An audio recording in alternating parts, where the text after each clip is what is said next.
Toda pessoa jurídica, ela, no que concerne a tributação do imposto de renda e da contribuição social sobre o lucro líquido, ela tem à sua disposição 4 regimes tributários, que seriam o lucro real, o lucro presumido, o lucro arbitrado e o regime do Simples Nacional. É claro que o primeiro ponto a ser observado é que as empresas elas devem verificar se existe um enquadramento legal em determinado regime por imposição de lei. Caso não exista uma imposição para o enquadramento em um determinado regime tributário, a empresa poderá verificar, mediante um planejamento tributário eficaz, qual regime tributário pode proporcionar a ela uma menor carga tributária, principalmente no que diz respeito ao imposto de renda e à contribuição social sobre o lucro líquido.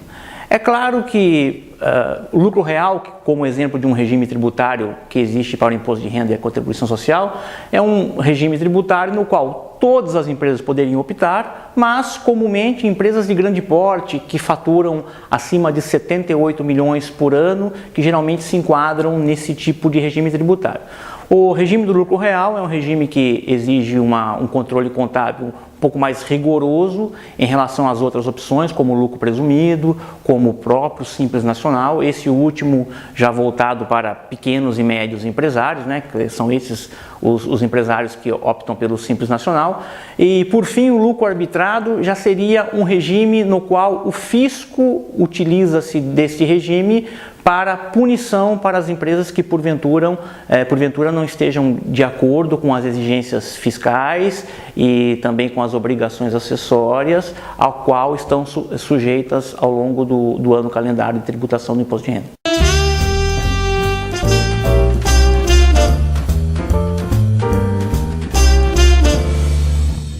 Se levarmos em conta a infinidade de tributos que existe no país, tributos esses que são cobrados pelos entes da Federação, União, Estados, Distrito Federal e municípios, podemos dizer que a situação tributária no país ela é complexa, não seria elevada.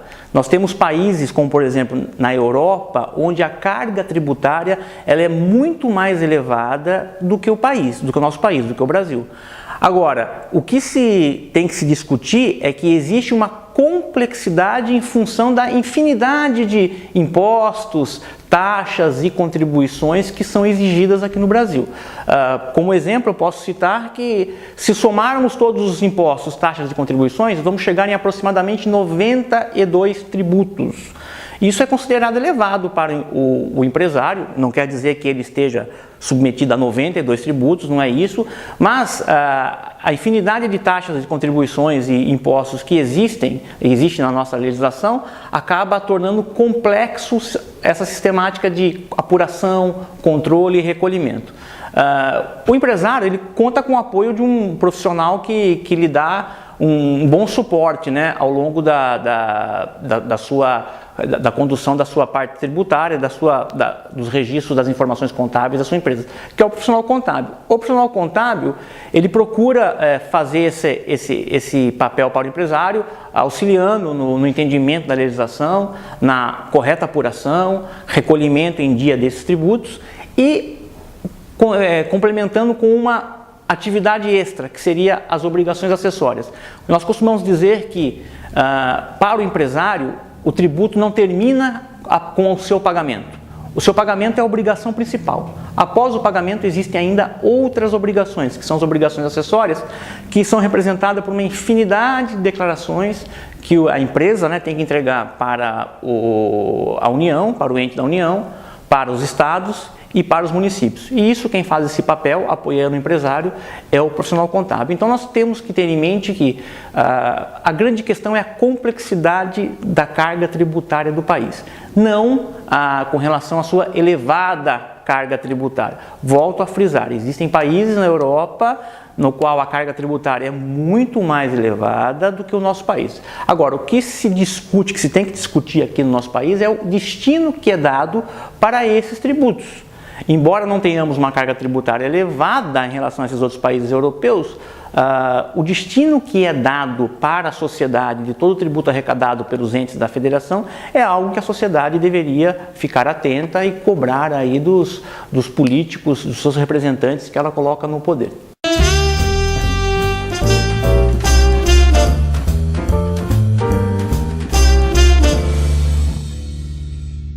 As constantes mudanças que nós observamos na legislação federal, na legislação estadual e na legislação municipal se dá em função de um único aspecto. O ente público, ele utiliza o tributo para fins arrecadatórios. Em algumas situações, para fins de controle econômico também.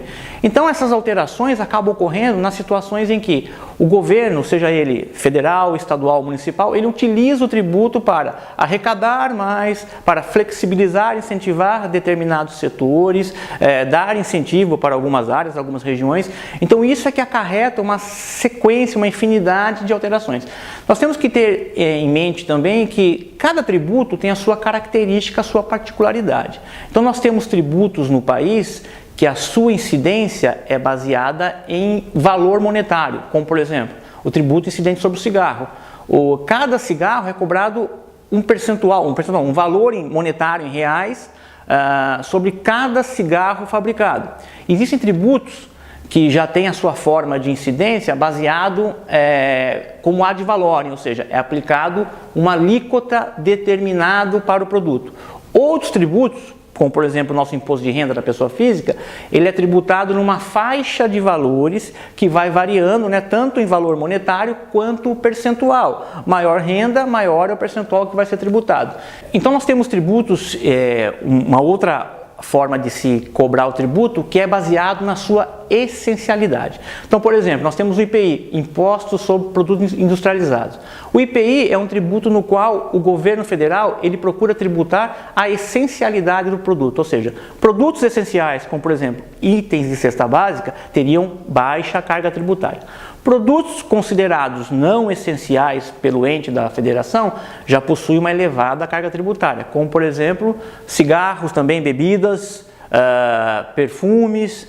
Então, nós temos várias formas de se tributar. E essa complexidade que há na forma de cobrança do tributo acaba levando a constantes mudanças na legislação, na qual tanto o empresário como o profissional contábil tem que ficar atento a essas alterações para dar o melhor andamento na tributação e na apuração e recolhimento devido dos tributos para a empresa. É isso.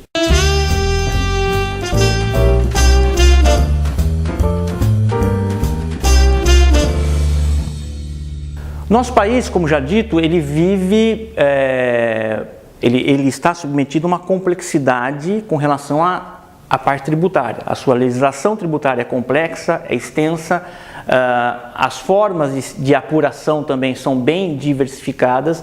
O que se procura, o que a sociedade almeja, a sociedade, o empresário e o próprio profissional contábil que trabalha paralelamente ao lado do empresário, seria a simplificação na forma de apuração e recolhimento dos tributos. Isso traria ganhos, tanto para a sociedade, com mais empregos, com possibilidade de menores custos de todo o produto que a indústria fabrica. Para o empresário, uma simplificação traria uma redução do seu custo tributário. Para o profissional contábil, também auxiliaria no sentido de que você teria uma simplificação em termos de obrigações acessórias, apuração e recolhimento desses tributos. Agora, é um pouco difícil nós alcançarmos com êxito uma reforma tributária no nosso país.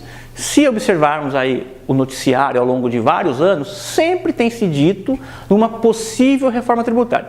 O que se vê efetivamente são medidas pontuais, atendendo um ou outro setor. Existem sim iniciativas, mas muito distante do que realmente seria o ideal, que seria a simplificação na forma de tributação de todos os tributos na qual uma empresa estaria submetida. Como já comentado em oportunidade anterior, uma empresa pode vir a estar sujeita, né, se somarmos todos os tributos, impostos e contribuições, a 92 tributos. Então isso é realmente uma infinidade um pouco grande, cada tributo tem a sua característica, a sua particularidade, a sua legislação, atrelado ao tributo ainda as obrigações acessórias que o profissional contábil tem que estar atento para a sua entrega. Então o que se procura é simplificação. Agora, para termos êxito numa possível reforma tributária, é necessário que tanto União como Estados e municípios sentem à mesa e cada um, e chegue-se a um consenso, né, cada um abrindo mão de determinada arrecadação. O ideal seria, né, como alguns países, em que um único ente ficasse responsável pela arrecadação e depois disso fosse repartido. Mas é difícil, né? Nós pegamos a realidade do Brasil em termos de estados, existem estados que não querem abrir mão de sua arrecadação. Então, quando falamos em reforma tributária, é uma reforma profunda no país, acho que demora um pouco ainda de tempo. Um aspecto que vai nortear uma reforma tributária, o primeiro ponto é a alteração da Constituição. Todos os tributos que nós temos vigentes no país, existe uma previsão constitucional. Então, para pensarmos uma reforma tributária, temos que pensar em alterar a Constituição nos artigos onde é delegado aos entes da Federação, né, União, Estados, Distrito Federal e municípios, a possibilidade, né, de exigir a cobrança de tributos. Então, no país, acho que o ideal seria assim, na medida do possível, a cada governo procurar simplificar ainda mais. Tivemos boas iniciativas já, né, ao longo dos últimos governos, mas ainda estamos um pouco distante, aquém de uma realidade almejada por muitos empresários e muitos profissionais de contabilidade, que seria uma simplificação efetiva, reduzindo o custo tributário, reduzindo o trabalho que se tem para controle e prestação de informações.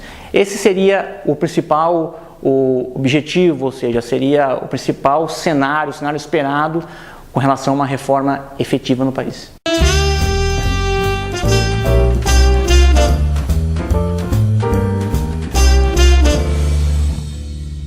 Sustentare Escola de Negócios.